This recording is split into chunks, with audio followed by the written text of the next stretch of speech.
J'ai eu le plaisir d'être sollicitée par Sandra qui se pose la question de devenir coach. Elle a eu envie de me poser ces questions puisque je me suis moi-même posé ces mêmes réflexions il y a quelques années et que j'ai trouvé mes propres réponses. Je lui partage donc mes réflexions en espérant qu'elle puisse enrichir les siennes et les vôtres. Voilà, donc je suis avec, Sandra qui m'a, gentiment contactée sur LinkedIn parce qu'elle, se pose, comme beaucoup d'entre nous, des questions, sur sa carrière et comment être encore plus, utile et plus épanouie. Des questions qu'on est nombreux et nombreuses à se poser et donc on va avoir, cet échange ensemble et on va voir ce qui va en émerger et si ça peut être utile à d'autres. On a décidé de le filmer donc on va voir ça. Du coup, Sandra, retour à nous. Heu, qu'est-ce qui te questionne en ce moment? Sur quoi est-ce que je pourrais, t'être utile? Ce qui me questionne en ce moment, c'est vraiment l'idée de retrouver plus de sens au travail et comme, je t'avais un peu expliqué, moi ce que j'ai identifié, comme piste potentielle, de métier qui pourrait, peut-être me plaire, c'est, le coaching et du coup, j'aurais aimé, avoir un peu plus d'informations sur, ton activité en tant que telle. Hem, je sais pas exactement, voilà, est-ce que tu préfères que je te pose, toutes les questions, ou plutôt que je te les donne au fur et à mesure? Ouais, au fur et à mesure, je vais Au pas les fur et à mesure, repousser. ouais, dans un premier temps, peut-être, peut-être savoir, c'est quoi, pour toi, une journée type, s'il y en a une? Je crois que tu as différentes activités, un peu comment ça s'articule, voilà.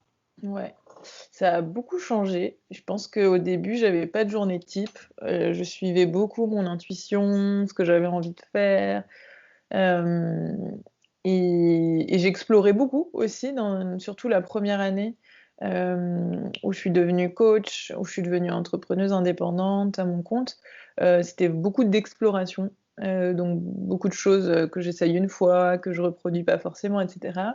Puis la deuxième année, ça a été beaucoup de consolidation, donc du coup, d'apporter de la structure, de voir qu'est-ce qui revient, de pouvoir, justement avoir plus d'ancrage, de routine. Et cette année, j'ai eu beaucoup plus effectivement de journées type, heu et de semaines type et d'ailleurs, c'est une grosse question pour moi, surtout dernièrement, de savoir c'est quoi mes semaines types, comment j'ai envie de m'organiser, de bien connaître mon énergie pour savoir quoi faire à quel moment et sur les derniers mois, j'ai fonctionné en 2 avec 2 semaines types. Une première semaine où, je suis centrée sur mon entreprise et une semaine où je suis centrée dans mon entreprise. Donc il y a une semaine où j'ai des rendez-vous, de coaching, là où moi je vais être en disposition pour les autres et il y a une semaine où je vais moins travailler sur les aspects plus stratégiques, plus de fond, pour être dans la même énergie globalement, dans la même semaine et dans la même journée.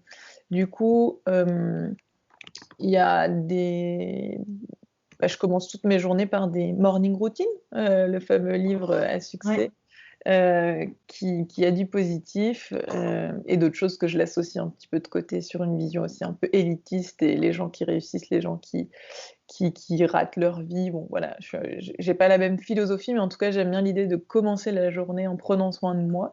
Et donc ça fait 3 ans que je fais des routines matinales, courtes pendant la première année, très longues pendant la deuxième. Je passais au moins 2 heures, par jour et puis, cette année avec, le confinement et tout, j'ai eu beaucoup besoin de me laisser tranquille et donc pareil, je retâtonne sur qu'est-ce que j'ai envie de faire, mais globalement, c'est autour de l'écriture, de l'état d'esprit, des croyances, un peu de sport quand j'y arrive, à faire de la zumba, hem un peu de visualisation. La lecture, c'est encore difficile pour moi, mais voilà, un petit peu cet état d'esprit, un peu de méditation. Ensuite, je suis quelqu'un qui est beaucoup dans l'échange, donc en général, je prends au moins 1 heure par jour pour, gérer mes interactions, mes mails, pouvoir répondre à des petits services, des petits conseils, et cetera. Ensuite, j'ai 1 heure, pour travailler sur des sujets, soit, parce que quand on est à son compte, on gère tous les aspects de son entreprise ou on délègue. Donc du coup, oui, je suis coach, mais je suis aussi entrepreneuse et du coup chef d'entreprise et c'est important d'en avoir conscience, parce que c'est 2 jobs et on peut être coach, salarié, on peut être coach indépendant et c'est pas les mêmes métiers, c'est pas les mêmes contenus. Oui, Ça oui, change c'était aussi une question que j'avais d'avoir choisi le statut d'indépendant, un petit peu comment tu le vivais et qu'est-ce que ça disait pour toi. Ouais.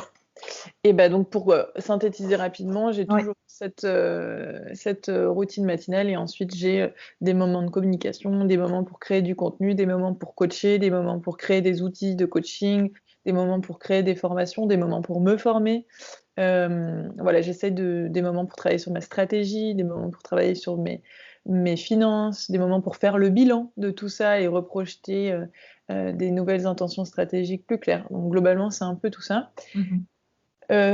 Sur l'aspect à mon compte, moi, c'est une envie depuis plusieurs années que d'être entrepreneuse et entrepreneuse sociale en particulier. Ça a vraiment été un déclic pour moi quand j'ai découvert l'entrepreneuriat social en 2013, quelque chose comme ça. Et donc, depuis ça, c'est vraiment devenu un rêve que d'être entrepreneuse sociale. Après, j'osais pas trop, pour être Oui. honnête. Ça fait un peu flipper. En tout cas, moi, ça m'a fait un peu flipper. Mais ça faisait partie des motivations. Et puis, dans mon dernier travail, ça a été assez houleux avec mon dernier patron. Et donc, j'ai eu aussi envie d'arrêter d'avoir un patron. Donc, ça a été la double force de envie d'entreprendre et puis envie d'être ma propre patronne et qui ont fait boule de neige et qui ont fait que bah, j'ai vraiment eu à cœur de tester, d'explorer. Et, euh, et voilà, et j'y trouve plein d'avantages et j'y trouve aussi plein d'inconvénients. Donc, je trouve ça important aussi de ne pas idéaliser l'entrepreneuriat ou de ne pas idéaliser le salariat. Il y a des avantages et des inconvénients. Ce qui est important, c'est de savoir qu'est-ce qui est bien pour toi et de pouvoir tester des choses pour trouver un statut qui te correspond, sachant que voilà, il n'y a pas deux statuts, il y en a un milliard, il y a autant de statuts que d'individus, on peut les mélanger. Moi, je suis anciennement slasheuse, donc j'avais plusieurs casquettes. J'étais salariée en même temps, je créais des assos. Enfin voilà, donc tout est possible. Ce qui est important, c'est de savoir, ok, qu'est-ce qui est prioritaire pour moi Ouais. et de quoi j'ai besoin. Je sais pas toi aujourd'hui si tu as plus de clarté sur ta posture là-dessus. Bah, au niveau du statut, moi je suis pas encore très à l'aise et je sais pas si je le serai un moment avec le statut d'entrepreneuriat. J'avais jamais considéré ça jusqu'à il y a encore un an. Je m'étais toujours dit que c'était pas pour moi. Et puis au final, enfin, je me rends compte que je suis quand même assez autonome dans mon mode de fonctionnement et que j'aime bien faire plein d'activités différentes et du coup, je pense que j'aurais la possibilité de le faire. Enfin, je me sentirais pas forcément démunie. Mais après, Ouais. c'est vrai que j'aime bien travailler en équipe avec d'autres gens. Et donc, je sais pas encore. En tout cas, si je suis dans une organisation, je pense que j'ai besoin d'être dans une organisation dans laquelle je me sens à l'aise, dans laquelle je suis en adéquation avec les valeurs qui sont portées et que ça corresponde à ce qui est vraiment fait sur le terrain, que ce ne soit pas seulement un affichage. En tout cas, de contribuer à quelque chose qui me parle vraiment, ça c'est important pour moi. Donc peut-être être dans une structure plus petite ou alors je sais qu'il y a aussi possibilité d'avoir un statut indépendant et puis finalement d'aller faire des interventions dans différentes structures, dans différents contextes, dans des centres de formation ou voilà, pour des gens qui se posent des questions. Euh, donc, oui, je n'ai pas de réponse encore à ça. Ouais. Et du coup, c'est intéressant parce que ce que tu soulignes, c'est que même en étant indépendant, il y a plein de façons de l'être. Donc, tu as parlé de freelancing, donc c'est de travailler pour différentes boîtes.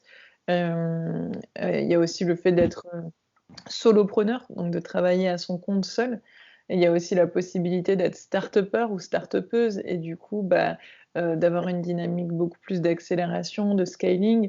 Il y a aussi la possibilité de créer une entreprise petit à petit, de la laisser évoluer, soit d'embaucher des salariés, soit de prendre des gens en freelance justement pour que ce soit plus doux sur le budget. Il y a plein de façons en fait, et moi je sais que c'est un truc que j'explore beaucoup parce que comme toi, j'aime beaucoup travailler en équipe.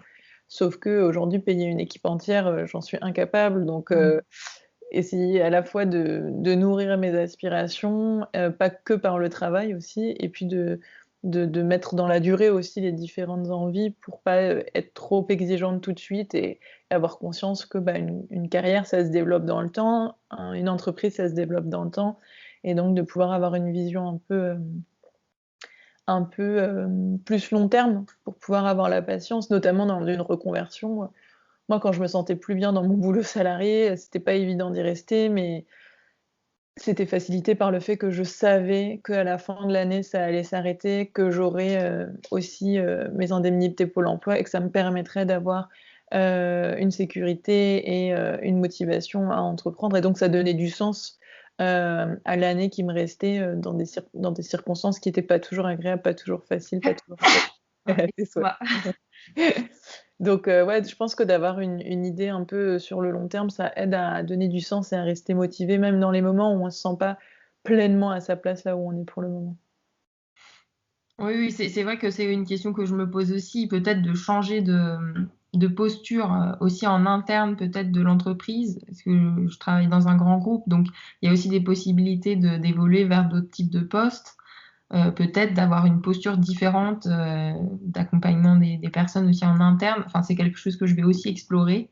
Je suis pas sûre que ça puisse, me convenir à long terme, mais en tout cas, c'est peut-être, une étape, intermédiaire.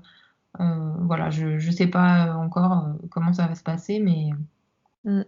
Je trouve ça hyper pertinent comme démarche parce que parfois quand ça va pas à un endroit, on a tendance à jeter le bébé avec l'eau du bain, à se dire: «Bah, vu que ça va pas, je change tout radicalement», alors que c'est possible aussi éventuellement que ce soit un enjeu d'équipe ou un enjeu d'environnement ou un enjeu de management ou un enjeu de finalité, de produit, qui viennent de soi aussi, d'un rapport au travail qui viennent de soi. Donc c'est hyper intéressant d'essayer d'isoler les variables aussi pour tester les choses. Voilà, si on peut évoluer en interne, c'est une possibilité. Si on peut évoluer dans une autre boîte qui est différente, c'est aussi une possibilité, ou alors, effectivement, créer sa boîte ou changer de taille de boîte. Enfin, il y a plein de façons de se réinventer professionnellement, et effectivement, je trouve ça intéressant de pas avoir qu'une vision radicale de la reconversion. C'est pour ça que moi je parle beaucoup de réinvention professionnelle, parce que je pense que c'est tout au long de sa vie et que ça peut se faire, de façon incrémentale et progressive, pour que ce soit aussi plus confortable de piloter ce changement-là, quoi. ouais, c'est vrai que c'est assez récent. Enfin, encore il y a quelque temps, je me disais: «Non, mais ça me va pas du tout, il faut absolument que j'aille vers quelque chose de radicalement différent», et en fait, je me rends compte que ça va peut-être faire, pour moi, en tout cas, trop de changements d'un coup, et donc de trouver un moyen, pour que ce soit suffisamment confortable, effectivement, d'évoluer, d'aller vers quelque chose qui me parle plus, parce que là, j'ai l'impression que je me suis plus rapprochée de ce qui me fait envie et ce que j'ai envie de donner, donc ce sera plus simple aussi pour moi de l'expliquer. Hem, pour bouger en interne, il faut aussi, réussir à trouver les mots, sur vraiment ce qu'on veut et ce qu'on a envie, voilà, comment contribuer, et Mmh. puis qu'il y a aussi des opportunités qui s'ouvrent, mais enfin, en tout cas, ouais, c'est là où j'en suis, pour Ouais, l'instant. et puis si ça se trouve, ce sera une évolution radicale, juste dans la durée, en fait. Oui, oui, Plein peut-être d'étapes que qui feront que ce sera radical, ou c'est peut-être plein d'étapes qui feront qu'en fait tu t'y retrouveras, avec des petits changements par-ci par-là, et le temps te dira, sûrement. OK. Peut-être, une autre question que j'aurais, c'est un peu qu'est-ce qui te plaît le plus dans ton métier aujourd'hui? Et est-ce qu'il y a d'autres aspects que tu aimes moins ou avec lesquels tu as plus de difficultés? Ouais. En ce moment, je suis dans une phase où il y a plein de trucs que j'aime moins. Voilà, c'est important de le dire Ouais. aussi. Il y a plein de trucs que j'aime moins parce qu'aussi on est dans une période de crise où j'ai beaucoup besoin de me réinventer dans ce que Mmh. je faisais avant. Donc je suis aussi un petit peu, chamboulée par ça. Non seulement donc il y a beaucoup de changements et j'ai beaucoup besoin d'adapter des choses qui roulaient avant ou qui me plaisaient avant, donc ça me demande un peu de lâcher prise, sur des choses que j'aimais bien. Et aussi parce que, bah, je suis dans une année où un peu, bah, c'est la troisième année, donc il y a beaucoup de choses qui se développent, et pour le moment, j'ai fait beaucoup de choses toute seule. Donc en fait, j'ai trop à faire toute seule et j'ai pas encore, formé des gens pour, m'aider, pour me faire gagner du temps et de l'énergie. Donc je suis dans une phase un peu coincée, tu sais, c'est le moment où j'ai besoin de savoir ce que je veux pas, pour pouvoir l'améliorer, quoi. Donc c'est aussi, voilà, même si je suis vraiment en phase avec ce que j'aime faire et je pense avec mes talents, bah, ça veut pas dire qu'au quotidien c'est tout le temps agréable et que ça veut dire que je gère mon quotidien parfaitement. Non, je suis Mmh. aussi en recherche, d'équilibre et d'alignement, au quotidien. Et là, bah, déjà là, on est en novembre, donc j'ai commencé à pouvoir, bah, mettre mes activités en ligne, donc continuer à faire ce que j'aime, c'est-à-dire de pouvoir accompagner des transformations profondes et durables. Donc je fais un programme d'accompagnement sur 6 mois qui aide les jeunes femmes, entrepreneuses et actrices de changement à construire une carrière qui soit à la fois épanouissante, utile aux autres et rémunératrice.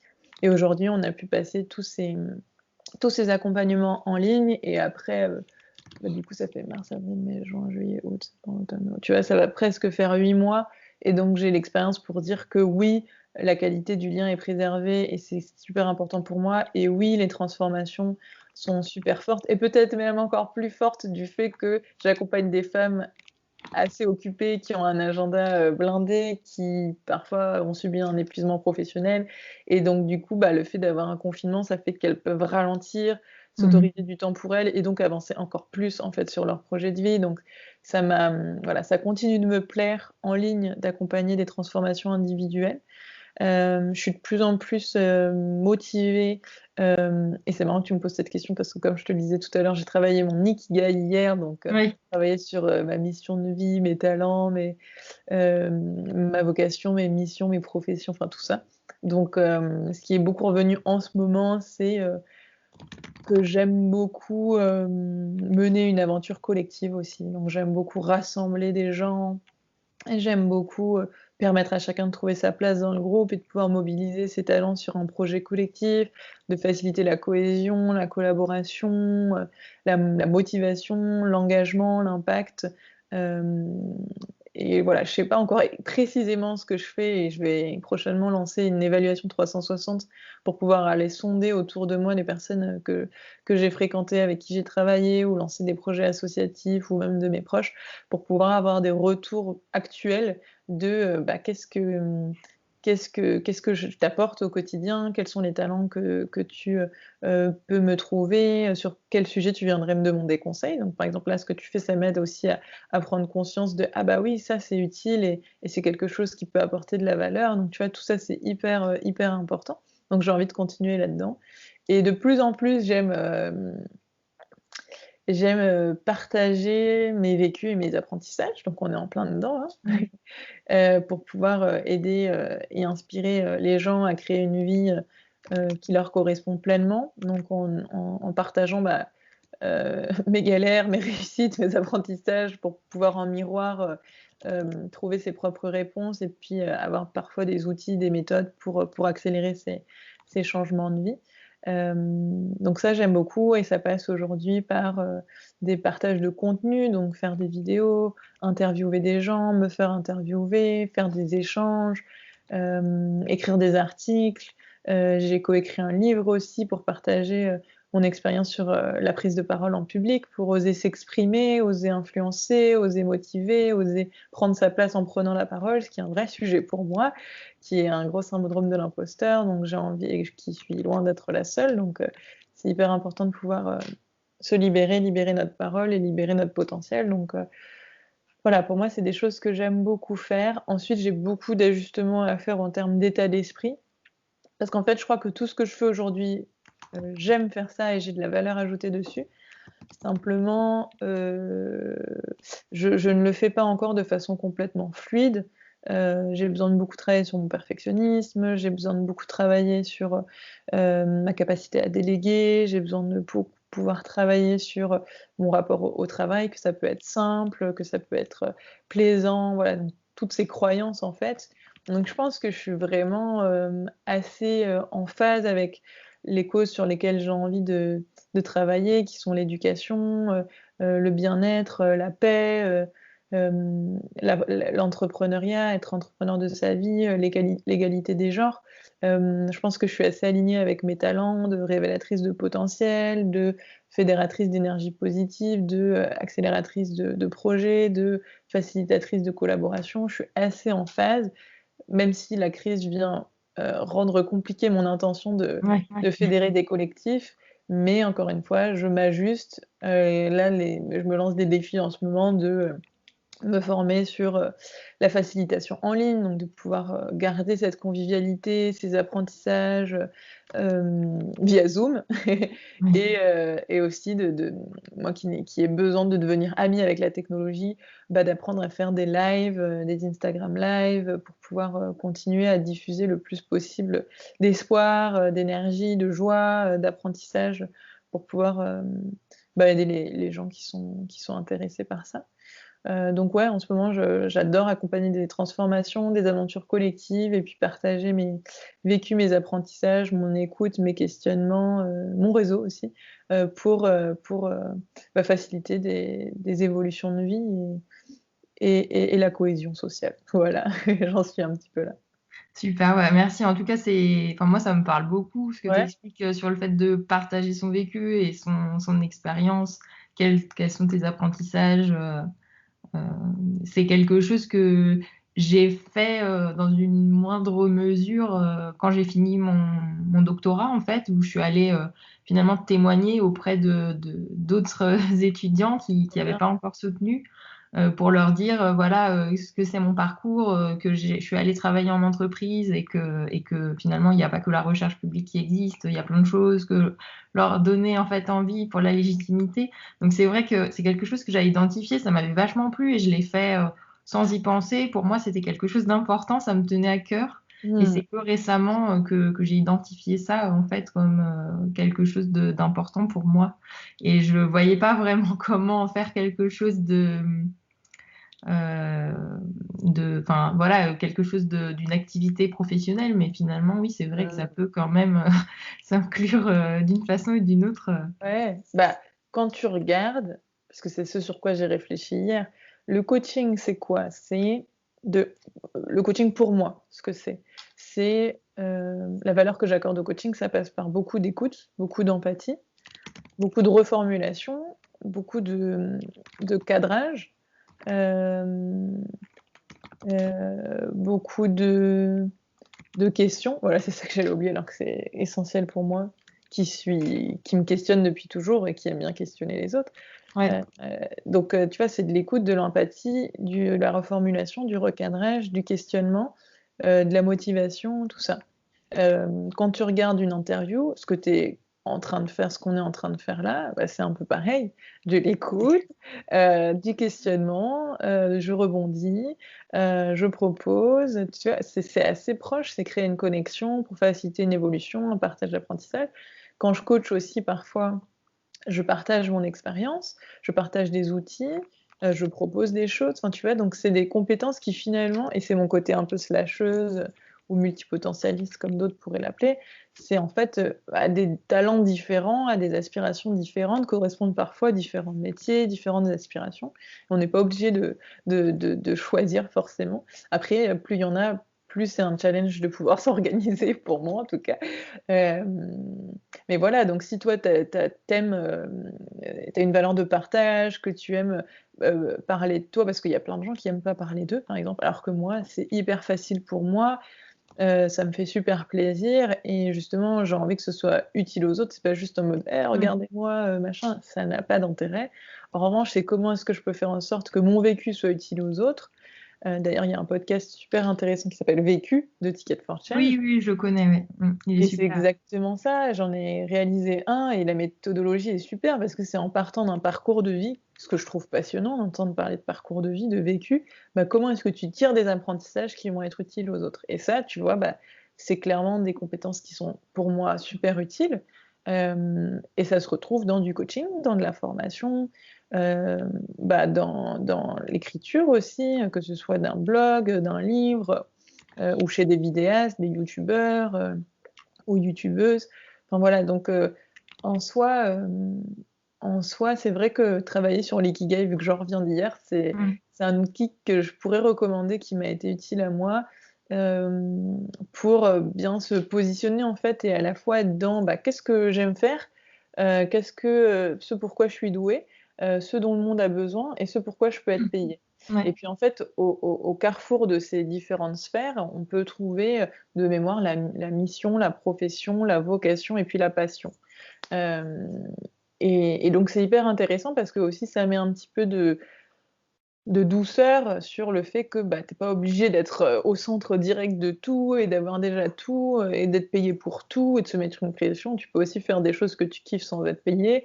Tu peux aussi faire des choses qui sont pas utiles aux autres, mais juste parce que, bah, c'est utile pour toi. Enfin, de pas trop se mettre la pression pour, tout de suite enfin, je parle pour moi, hein, mais, Mmh. tout de suite se mettre la pression pour faire que des trucs, où je suis extrêmement douée. Bah, non, c'est important aussi d'apprendre à redevenir débutante, à me planter, de pas faire que des trucs qui sont payés. Bah, le bénévolat, je trouve ça super important. Je trouve ça tout à fait normal au début de pouvoir proposer des activités en test pour explorer, pour me sentir aussi libre au départ et cetera. Je trouve ça important de pas faire que des choses pour les autres, mais aussi parfois d'être un peu égoïste et de penser à toi, en soi, et faire des trucs que j'aime, bah, ouais, mais on n'est pas obligé de faire que ce qu'on aime et c'est même difficile de faire que ce qu'on aime parce que parfois on a des objectifs qui nous tiennent à cœur, mais on a besoin de faire certaines choses, qui sont moins agréables et c'est ce qu'on appelle des motivations secondaires. Donc de pas tomber dans, tu vois, des côtés trop, restrictifs en fait, de il faut faire que ce qu'on aime, enfin voilà, faut en tout cas moi ça m'aide de nuancer un petit peu. Oui, c'est hyper intéressant ce que tu dis. J'avais pas, saisi dans l'ikigai que les parties passion, profession, mission, j'ai oublié le dernier, heu, Vocation. vocation, mais j'avais pas saisi qu'en fait, c'était pas uniquement pour trouver le le centre à la fin, en fait et qu'il fallait quand même nourrir ces parties-là, même s'il y a certains axes qui sont pas remplis, dans tous les croisements. En fait, c'est pas grave, et c'est qu'on en a besoin quand même pour se sentir bien, quoi, donc Ouais. Et ce qui m'a vachement soulagée aussi hier, parce que j'ai participé à un atelier sur la mission de vie juste avant de travailler sur mon ikigai, donc c'était la journée dev ouais, perso, c'était trop cool et ça j'adore, ça fait partie des trucs que je kiffe. Mais du coup, le dev perso, c'est à la fois mon métier et ma passion, donc ça crée aussi, tu vois, des je sais pas si je te le disais, cette semaine, je suis en vacances-travail, mais qu'est-ce qui est des vacances, qu'est-ce qui est du travail? Quand on essaye de faire ce qu'on aime, ça peut flouter des lignes aussi, donc ouais, point d'attention aussi à faire, notamment sur l'épuisement, notamment sur se garder des temps un peu libres, un peu sans enjeu, sans objectif de productivité et cetera. Moi, je trouve ça important en tout cas. Hem et ce qui m'a soulagée sur l'ikigai, c'est oui, c'est qu'en fait, hem, moi, je suis quelqu'un qui met beaucoup d'importance sur la carrière, j'ai très envie de m'épanouir à travers mon travail. Pour autant, ma vie personnelle est très importante aussi, et en fait, j'ai tendance parfois à mettre tout dans mon travail, à vouloir dans mon travail nourrir toutes mes aspirations, en fait. mmh, Et pour le moment, j'y arrive pas et je pense même pas que ce soit possible, ni même souhaitable pour moi. Et en fait, de travailler sur mon ikigai, ça m'a permis de me dire: «Bah, en fait, oui, l'ikigai, ça aide à trouver un fil directeur, une raison d'être. Mais en fait, on peut avoir une raison d'être ou une mission de vie, chacun mettra le terme qu'il ou elle souhaite. On peut avoir une raison mmh, d'être, globale, et qui soit en partie remplie par son travail, mais pas exclusivement. On peut aussi, remplir, sa raison d'être à travers, sa famille, ses amis, ses loisirs, ouais, heu et je trouve ça important même de rééquilibrer cette perception pour moi, qui est tendance à mettre beaucoup en même temps le travail c'est censé être entre guillemets, de, 9 heures à 19 heures, j'en sais rien, tu vois? Mais du coup et sachant qu'on dort de, je sais pas, 23 heures à 7 heures, j'en sais rien, je dis ouais, approximatif, c'est pas mes horaires, moi je dors jusqu'à 9 heures. Mais vraiment c'est je pense que c'est pour ça, c'est comme aujourd'hui le travail prend toute notre vie, enfin je parle en général, je sais même pas si mmh c'est généralisable, mais du coup si on fait pas, si moi je fais pas ce que j'aime de la majeure partie de ma vie, en fait, ça me va pas. Mais je peux faire ce que j'aime la majeure partie de ma vie, mais pas travailler toute la vie non plus, tu vois? Donc ça oui. invite à rééquilibrer, ouais, le temps que j'ai envie de passer sur chaque chose, et d'ailleurs de moins en moins utiliser le terme travail, quoi. Ouais, ouais, ouais, ouais. Ça J'avais te une autre question, mais tu m'as déjà partiellement répondu sur les qualités essentielles, pour être coach. Donc je retiens l'écoute, l'empathie, savoir reformuler, recadrer, poser des questions, partager des outils, des expériences. C'est ma perception avec ma formation de Ouais, référence et tout, mais moi, en tout cas, ouais, l'écoute, pour moi, c'est fondamental, d'accord. vraiment. Et quand je dis écoute, c'est pas écoute, quoi, c'est vraiment une écoute active, empathique, bienveillante, enfin, je crois vraiment très, très fort au pouvoir de l'écoute, mais Ouais, vraiment, pour moi et pour le monde. C'est pour ça que je me forme régulièrement en communication non violente. ouais, C'est plus je me forme là-dessus, plus je me rends compte qu'il y a à apprendre pour écouter, en fait. Ça se travaille l'écoute et je crois vraiment au pouvoir de l'écoute, donc c'est la première chose que j'aimerais, valoriser parce que je trouve qu'on n'est pas forcément dans une société qui valorise l'écoute. Je trouve qu'on est dans une société qui valorise l'action, oui, valorise l'énergie masculine, le faire et je trouve qu'on gagnerait à rééquilibrer nos énergies, féminines notamment et je trouve que l'écoute est un vrai levier de changement pour le monde, l'écoute de soi et l'écoute des autres, hem, pour mieux se comprendre soi, mieux comprendre les autres, mieux vivre ensemble, mieux vivre avec soi et donc mieux vivre ensemble. Aime ton prochain comme toi-même pour oui.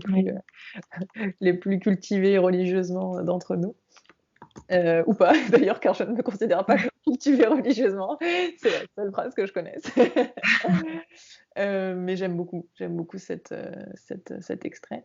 Donc l'écoute, c'est la première qualité que je mettrais et d'ailleurs, c'est comme ça que moi, je définis un coach. C'est-à-dire que, aujourd'hui, il y a tout et n'importe quoi dans le coaching, hem et et je trouve ça difficile de faire la part des choses entre, bah, est-ce que tu es coach? Est-ce que tu es consultant?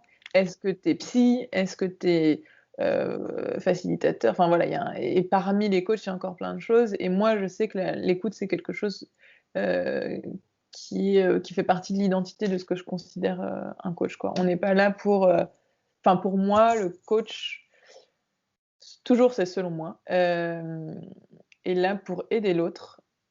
Enfin, c'est ma valeur du coaching. Je le répète, Oui, hein, parce oui, que voilà, c'est peut-être singulier, mais voilà, mais pour moi, c'est vraiment aider la personne en face de moi à accoucher de ses propres réponses.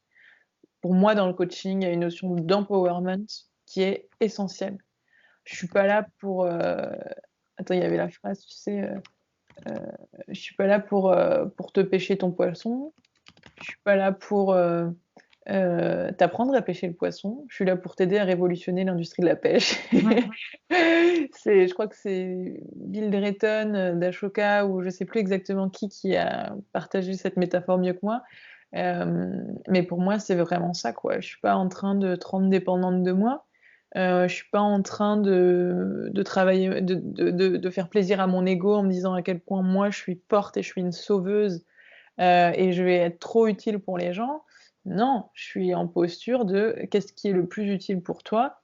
Et c'est pas de te donner les solutions, c'est de te donner la confiance que tu as les solutions en toi et te donner les outils pour les trouver et continuer à les trouver une fois que je suis plus là.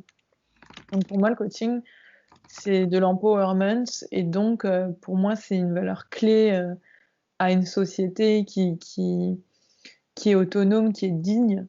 C'est important pour moi, et qui avance quoi donc ouais, l'écoute, la capacité à être aligné soi-même pour pas être dans une posture de sauveur, de vouloir mmh, tout de suite alors mon formateur avait une expression, extrêmement gênante qui dit, «On n'est pas des éjaculateurs précoces». C'est approprié pour les femmes également. Hem, on n'est pas là pour donner la solution à quelqu'un, pour lui dire quoi faire ou non, on n'est pas là pour ça. On est là pour laisser à la personne, et faciliter pour la personne, de trouver ses propres réponses, quoi. Et pour moi, ça passe beaucoup par l'écoute, ça passe beaucoup par le bon questionnement juste, ça passe beaucoup par l'empathie, ça passe beaucoup aussi par bah, l'effet miroir et c'est là où c'est un moyen et pas une fin en soi, hein, que de partager son expérience, que de partager des outils et cetera, d'outiller les gens, de les aider à être dans l'action. à être au contact de leur rythme, de leur énergie, de pas être trop ambitieux. Parfois, l'ambition, c'est on veut trop changer trop vite et du coup, on change rien, alors que si on passe par des petits pas, c'est beaucoup plus, motivant, productif, joyeux et voilà donc effectivement, le fait d'avoir une formation et de l'expérience, c'est plus pratique. Je vais brancher mon ordi qui n'a plus. Ouais, ça marche. N'hésite pas à me dire ce que tu en penses en attendant. Oui, non, mais c'est super parce qu'en fait, en même temps que tu me parles, bah, tu réponds à d'autres questions que j'avais. Parce que, enfin, en tout cas, ça résonne beaucoup ce que tu dis. Pour moi, enfin, l'écoute, c'est vraiment quelque chose qui est important pour moi et que d'autres personnes m'ont reconnu. Donc, je pense que voilà, je vais pas au mauvais endroit. Bravo. Ouais, c'est pareil, la bienveillance pour moi, c'est crucial. Donc, donner confiance aux autres qu'ils peuvent y arriver. Et voilà, c'est quelque chose que j'avais tendance à faire déjà Trop bien. avec les gens de mon équipe, par exemple. Et puis, tu as parlé aussi de la communication non violente. Et en fait, ça fait déjà plusieurs années que j'ai envie de me former à ça et que je ne l'ai pas fait jusqu'ici et je ne sais pas vraiment pourquoi. Mais en tout cas c'est quelque chose qui m'attire vachement. Donc, je pense que je vais le faire parce que de toute façon, que ce soit pour le boulot ou pour n'importe quoi, je pense que c'est hyper utile et ça amène aussi à se questionner sur soi. Et puis, ce que j'aime beaucoup aussi dans tout ce que tu m'as partagé depuis le début, c'est que finalement, tu as aidé les autres, mais que c'est pas pour ça que euh, on pourrait avoir l'image de se dire, bah, pour pouvoir aider les autres, il faut soi-même déjà être parfaitement au clair avec tout, avoir résolu toutes ces problématiques, être complètement sûr de soi. Et en fait, je vois bien que voilà, tu es en toute authenticité, tu me partages que tu as aussi des difficultés sur certains points et que tu travailles encore sur des choses et que tu continues d'apprendre. Donc ça me parle beaucoup et en fait, je trouve ça riche. Moi, je rêve d'un métier dans lequel j'apprendrai en continu et toujours plein de nouvelles choses et de pas m'ennuyer, de pouvoir partager aux autres. Donc oui, ça résonne beaucoup tout ce que tu racontes pour moi. Donc ça me... Ouais. Ouais, n'attendez pas d'être parfait. Non, bien N'attendons sûr. pas, je parle pour moi aussi parce que j'ai tellement besoin de me le dire.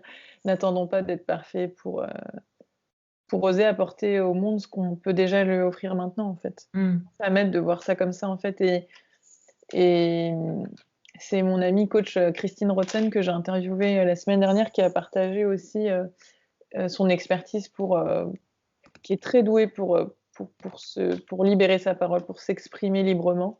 Je l'admire beaucoup pour ça et elle m'inspire beaucoup pour ça et qui exprimait qu'en fait, quand on se dit: «Oui, mais est-ce que je suis assez intéressante? Est-ce que je suis assez douée pour faire ça?» Et on est nombreuses et nombreux à le faire et moi je suis la première à m'auto-censurer tellement, hein, c'est terrible et en même temps à faire quand même des efforts et à y aller et à oser, à être courageuse aussi. Et il y a encore beaucoup de chemin. Hem et bah, elle, ce qu'elle partageait et que je trouve très pertinent, c'est, mais en fait, quand on se demande: «Est-ce que je suis assez? Est-ce que c'est intéressant vraiment de dire ça? Est-ce que» en fait, c'est l'ego qui parle. C'est nos petites questions, c'est nos petites insécurités Mm. et en fait, ce qui aide beaucoup, c'est de se dire: «Mais si ça pouvait aider rien qu'une personne, en fait?» Rien qu'une personne, et là, tout de suite, en fait, l'ego ferme sa gueule beaucoup plus parce que, bah, moi, je sais que les fois où je me suis lancée les plus grands défis, c'est parce que j'ai eu confirmation que ça allait aider des gens, en fait et peu importe si j'allais me viander, tu vois? Je l'ai fait, bah, quand j'ai cofondé, ma première asso, le Noise, dans mon école à Dauphine. C'était un gros défi pour moi et en fait, c'était tellement ça m'avait tellement manqué de pas avoir, une éducation qui me passionne et tout, que j'ai eu besoin de créer cette asso pour aider les autres à trouver du sens dans leurs études, pour pouvoir trouver leur place, d'acteurs de changement dans le monde du travail. Et en fait, c'était tellement vital, c'était tellement dans mon corps, plus possible et que je voyais des gens qui vivaient la même chose que moi et à partir du moment où je suis pas la seule et où je me dis: «Oh là là, non, il faut absolument que les autres soient au courant aussi», bah, bam, je passe à l'action, en fait et pareil, tu vois, j'ai mis beaucoup je sais pas si c'est d'ego, mais en tout cas, j'ai eu l'opportunité de faire une conférence TEDx, ce qui est une magnifique opportunité et j'étais super stressée et super inconfortable, super vulnérable. Sur scène, j'ai bafouillé, j'ai tourné le dos à la caméra. Bref, c'était complètement inconfortable parce que totalement imparfait et du coup, c'est dur de se regarder en train de bégayer, en train de c'est super dur. Mais derrière, j'ai eu des retours, des messages de gens tellement touchants, exactement sur ce sur quoi j'ai envie de contribuer. Des gens qui me disent qu'ils ont pris une année de césure, dans leur travail, je sais plus comment ça s'appelle, pour pouvoir, se réinventer, des gens qui, regagnent espoir, des gens qui sont rassurés de pas être seuls à pas et savoir exactement ce qu'ils veulent faire de leur vie, demain, de qui m'ont tellement touchée en fait que je me suis dit: «Mais c'est peut-être, une des réussites dont je suis le plus fière de toute ma vie parce que même si c'est pas la prise de parole la plus, exemplaire de l'histoire des prises de parole, j'ai même en fait non, pas exemplaire, si je pense que c'est une prise de parole exemplaire parce qu'elle est authentique en fait. Mais c'est pas une prise de parole, aussi parfaite que ce qu'on a l'habitude de voir, souvent d'hommes, en costard, qui, sont super, clean sur la forme, qui machin. En fait, moi, j'ai été authentique, imparfaite et je pense que c'est aussi ce qui a donné confiance aux gens et ce qui leur a fait dire: «Bah, moi aussi, en fait, je peux y arriver», tu vois?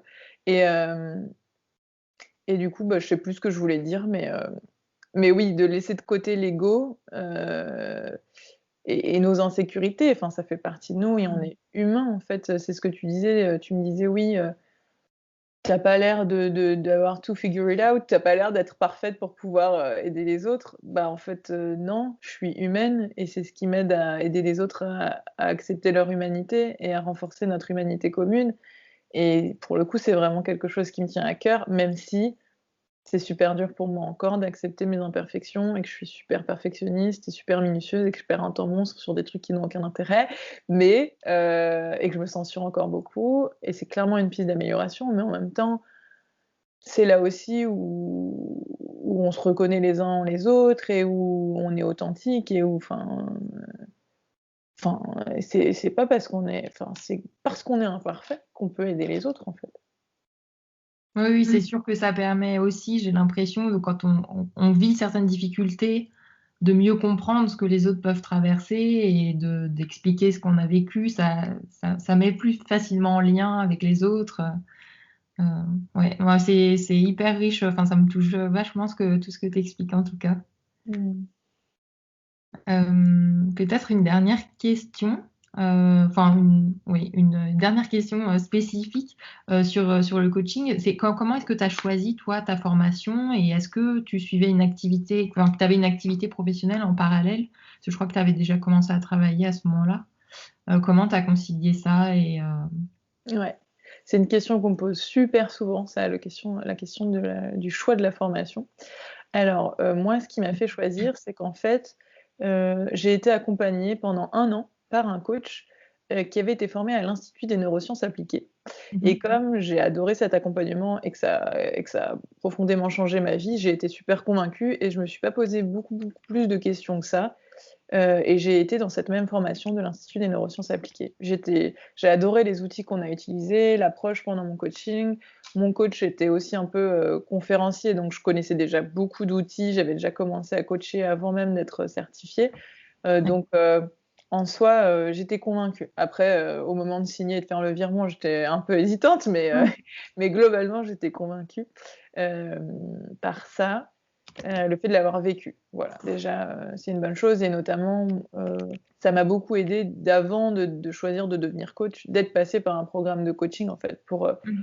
bah, exactement ce que toi tu es en train de faire, en fait, de pouvoir, expérimenter dans le concret, dans la réalité, bah, qu'est-ce que qu'est-ce que c'est que le coaching et est-ce que ça me parle ou est-ce que c'est une image que je m'en fais ou voilà, sachant qu'il y a plein de formes de coaching aussi, mais voilà, Mmh. donc moi, ça a été assez simple, de choisir pour une fois, alors que d'habitude, je suis en mode benchmarking de tout, analyse, machin. Voilà, pour le coup, j'ai c'était une valeur sûre pour moi. D'accord. Après, on me recommande beaucoup, Dialogue Coach et Coach Academy, par exemple. J'ai des amis et des amis coachs qui ont suivi ces formations et qui m'y recommandent pas mal.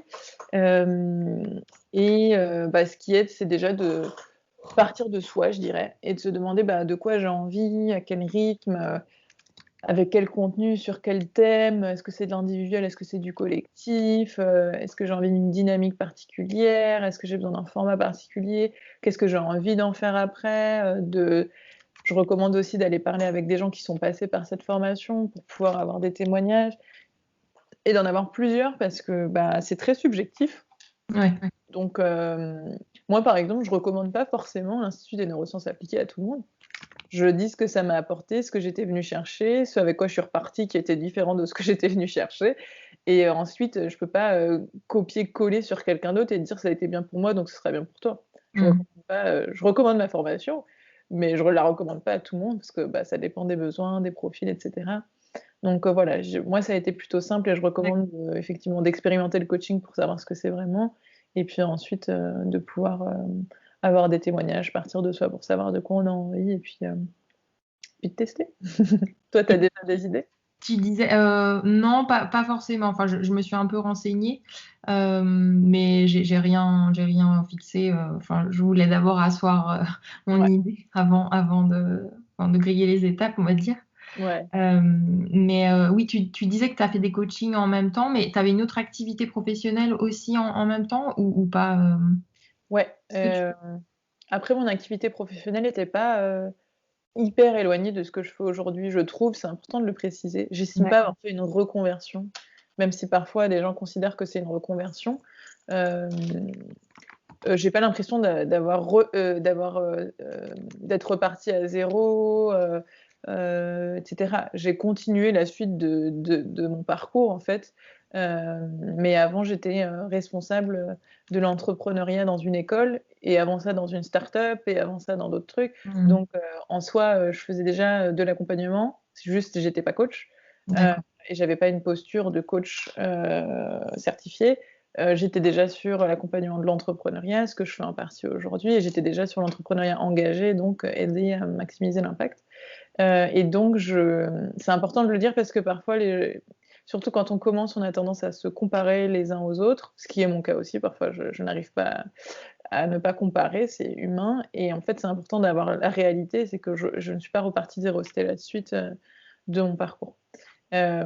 Et donc je travaillais, dans une école de commerce en tant que responsable de l'entrepreneuriat étudiant et oui, en parallèle, en parallèle, donc j'étais slasheuse, entrepreneuse, j'avais ce travail-là et en parallèle, hem, j'ai cofondé et développé l'association, la fédération associative du Noise et donc je développais des projets, là-dessus, notamment les Rolex Awards qui ont été un super projet de soutien à l'entrepreneuriat social et en parallèle, développais mes activités de coach, où je commençais à coacher et j'ai arrêté mon travail un peu plus tôt que prévu pour me préserver, et j'ai commencé le mois suivant, la formation, de certification au coaching, mais il aurait été prévu que je fasse en parallèle de mon travail pendant quelques mois, D'accord. mais finalement, la transition a été, plus, nette. Donc ça m'a permis de suivre un rythme plus joyeux pour moi. Après c'est possible de concilier. Moi, j'ai accompagné une femme, qui était avocate, en droit du travail et qui est en train de se réinventer en associant, le droit du travail avec, le coaching, dans le bien-être et l'égalité des chances et là, elle est en train de suivre la même formation que moi, donc c'est rigolo, heu, D'accord. pour associer les 2. Donc c'est possible aussi avec son travail. Parfois, c'est aussi, son entreprise qui peut, financer sa formation. Enfin, il y a plein de choses Ouais. qui peuvent aider.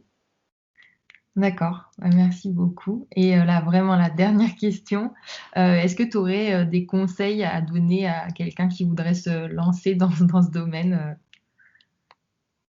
Mmh. ou un conseil pour moi particulièrement, suite à notre échange, Ouais, je réfléchis beaucoup quand il s'agit de conseiller. alors, si tu préfères pas, Non, non, j'aime bien donner des conseils, mais je trouve que ça nécessite beaucoup de sagesse de conseiller, avec de l'à-propos sans faire de projection ou tu vois, pour que ce soit vraiment utile. Hem, donc je réfléchis.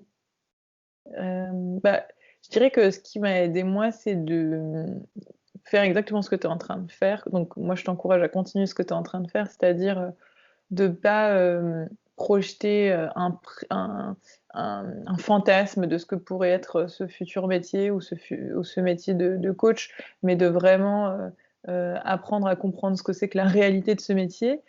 Par exemple, en échangeant avec des personnes comme c'est le cas, ou en testant, en fait.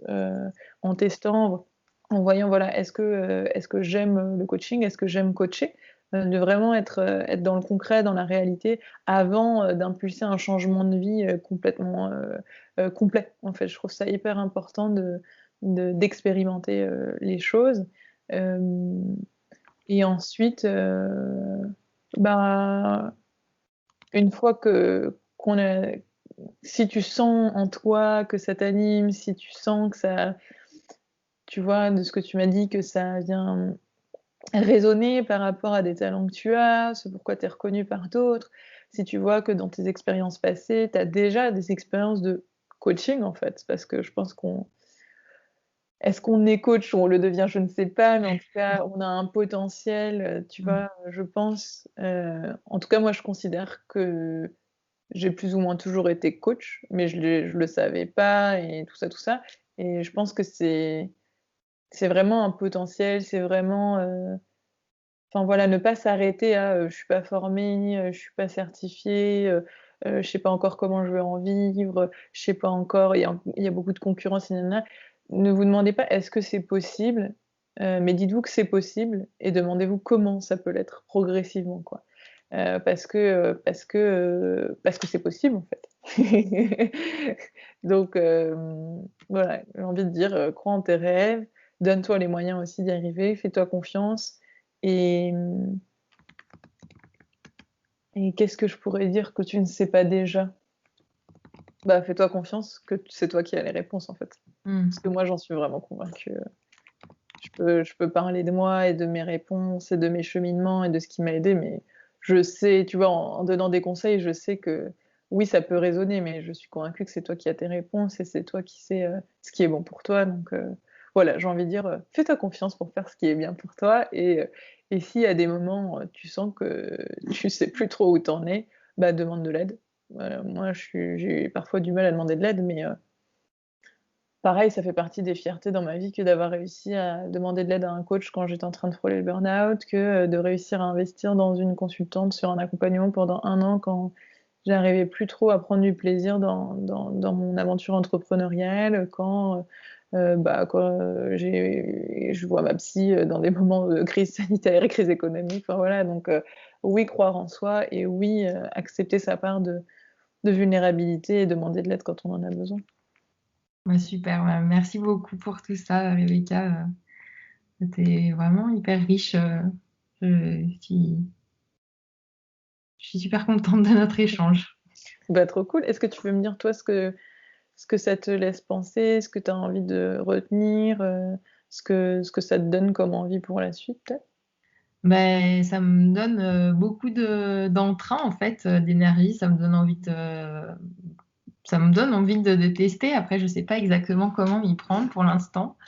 Euh, et c'est vrai que bah, tu te disais, oui, de te demander comment faire plutôt que de réfléchir à tout ce qui peut ne pas bien se passer.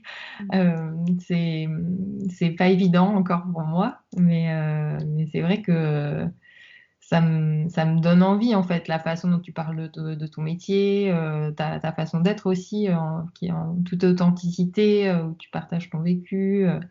Le travail que tu continues à faire sur toi maintenant et que tu aides des gens aussi à accoucher de leur projet. Donc tout ça, ouais, ça me donne envie d'aller plus loin, en tout cas dans l'exploration là-dessus. Trop cool. Est-ce que tu aurais une idée? Est-ce que je peux te faire une question coach? Si tu veux, allez. Ou est-ce que tu préfères que je le fasse pas? Je t'ai pas vraiment laissé le choix, en fait. Je t'ai fait une question fermée, c'est pas très... Mm. Est-ce que tu es à l'aise que je te fasse une question coach ou pas? Oui, je pense. Ok. Du coup, simplement, tu pourrais avoir une petite idée d'un tout petit pas que tu pourrais faire dans cette direction de tester ce que ça pourrait être que de coacher?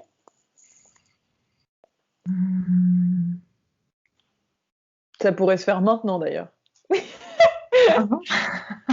Ou plus tard, ou dans un an, ou jamais. Non, bah, maintenant, si c'était maintenant, ce serait. Bah, j'imagine que c'est pour toi, mais ce serait. Ou non, bah, je pense que, Ouais. comme tu disais, peut-être qu'on a déjà ça en soi, mais j'ai tendance parfois, quand les autres me racontent leurs choses, à leur poser des questions sur comment ils voient les choses.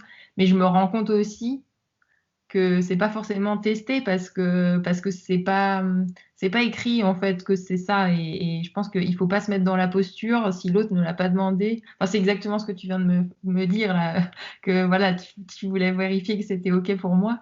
Et en fait, je pense euh, il faut pas amener les gens à se poser des questions si eux ils veulent pas le faire. Donc, je sais pas exactement non, comment expérimenter pour l'instant. Ouais. Bah, c'est très bien aussi et tu as eu une attitude, digne d'une coach selon moi de effectivement.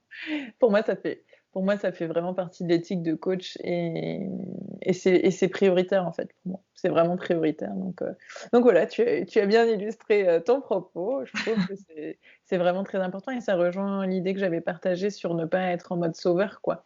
Mmh. Ne pas, voilà, ne pas aider quelqu'un qui le demande pas, en fait, voilà, donc c'est intéressant. Je suis contente et puis, bah, j'aurai plaisir à connaître la suite, de tes aventures. Ouais, avec plaisir, ouais, je te tiendrai au courant. Si toi aussi tu te poses la question de devenir coach et que tu sens que tu as besoin de soutien pour y arriver, eh bien n'hésite pas à faire une demande de séance diagnostique de coaching. J'ai déjà accompagné plusieurs coachs dans leurs premiers pas et dans leur développement et je serai heureuse de pouvoir le faire pour des suivantes. Alors à très bientôt!